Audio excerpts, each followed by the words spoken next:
Well, I can remember many good stories about Bertie and Rory in competition, particularly in '99 when we raced in the Circuit of Ireland. As you know, it started off in Bangor, and for the 3 days that we were racing, I think there was only 10 or 12 seconds between us all of the time, and 2 or 3 stages from the end I got a puncture, and Bertie once again slipped through, and with his professional way took the title from me on the circuit.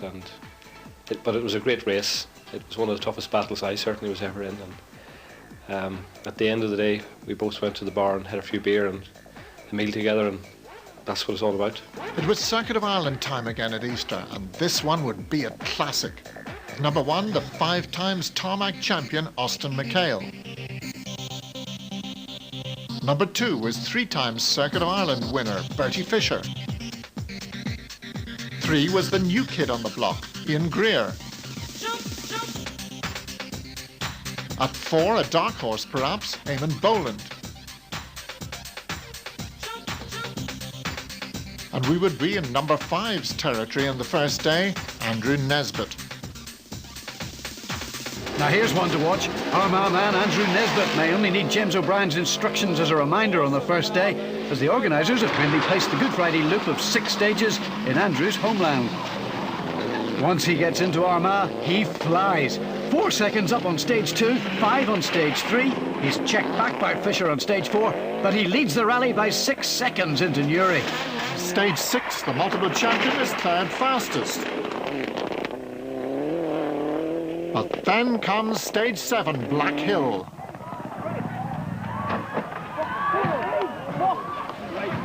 It was a high-speed accident. It was out over a slight crest, we call it, which was about 132 mile an hour. And we came over the crest, and there's a lot of spectators on the road, and I probably braked maybe a little bit early. The car just got out of sequence, and there was a series of jumps into the corner. So we got onto the grass, and that was it. We just went off backwards into a ditch, and thankfully there was nobody hurt. That's the main thing anyway. There's no spectators. Myself and Brian is 100%. The car is slightly damaged, and I'm slightly disappointed with that because it's been a very good car and a very loyal car to us. But, you know, things like that happen. It's a fabulous battle, and the Armagh driver is beating the great Bertie Fisher in an equal car and on neutral ground. Never has so much been provided by so few for the enjoyment of so many. This is classic rallying, with 2 great drivers right at their limits, and a massive quiz game at each service point as to what compound of Pirelli to fit.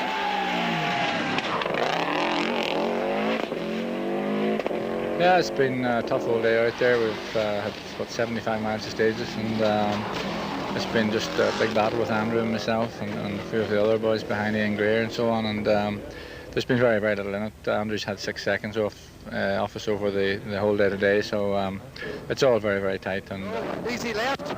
The final day of the AA Circuit of Ireland rally, and there is everything to play for. Bertie Fisher, for the first time in the event, is in the lead, but only by 4 seconds. And there are 63 competitive miles remaining, and every inch will count. But sadly, the anticipated shootout is over almost before it has begun. The Cuisine de France car clips a rock on the Bucks Head stage and drops 37 seconds to the Tarmac car.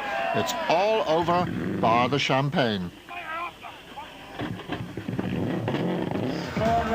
Bertie Fisher and Andrew Nesbitt have made the 1999 event a classic, as we have already said. Never has so much been provided for so many by so few. That was Bertie's 20th win, and undoubtedly one of the finest, and the whole family were there to enjoy it. What we did not, of course, know was that it would also be his final win.